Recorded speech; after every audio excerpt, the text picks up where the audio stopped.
Welcome to this walkthrough of LeetCode problem number 2, Add two numbers. This is a classic linked list problem that tests your ability to traverse nodes and handle carry operations. Let's break it down. Here's the problem. You're given two non-empty linked lists. Each represents a non-negative integer, with digits stored in reverse order.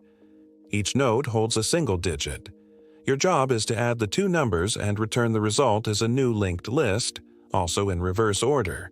For example, the linked list 2, 4, 3 represents the number 342, and 5, 6, 4 represents 465.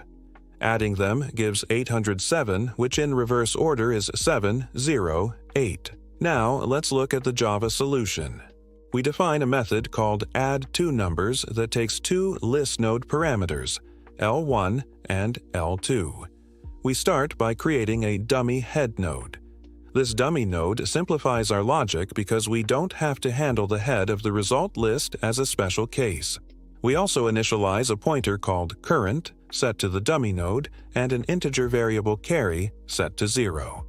These will track our position in the result list and any overflow from addition. Next, we enter a while loop. The loop continues as long as L1 is not null, or L2 is not null, or carry is not 0. Inside the loop, we calculate the sum.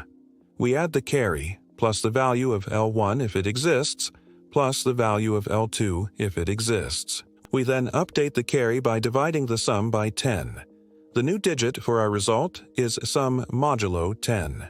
We create a new list node with that digit, attach it to current.next, and advance current forward. We also advance L1 and L2 to their next nodes if they're not null. Once the loop ends, we return dummy.next, which is the head of our actual result list. The dummy node is discarded. Let's talk about time and space complexity. The time complexity is O of max of m and n, where m and n are the lengths of the two input lists.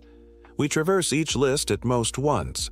The space complexity is also O of max of m and n, because the result list can be at most one node longer than the longer input.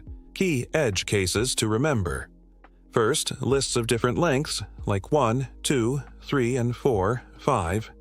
Second, a carry that propagates beyond both lists, like 9, 9, 9 plus 1, which gives 0, 0, 0, 1. And third, single-node inputs. Here is the complete Java solution all in one place. Take a moment to review it. Notice how clean and concise it is. The dummy head, the while loop, the carry logic, and the pointer advancement all working together in just a few lines of code. To summarize, the add2numbers problem is an excellent exercise in linked list manipulation. The dummy head pattern simplifies edge case handling. Always track your carry. And remember, the reverse storage order actually makes this problem easier since we add from least significant digit to most significant, just like we do by hand. That's it. Happy coding.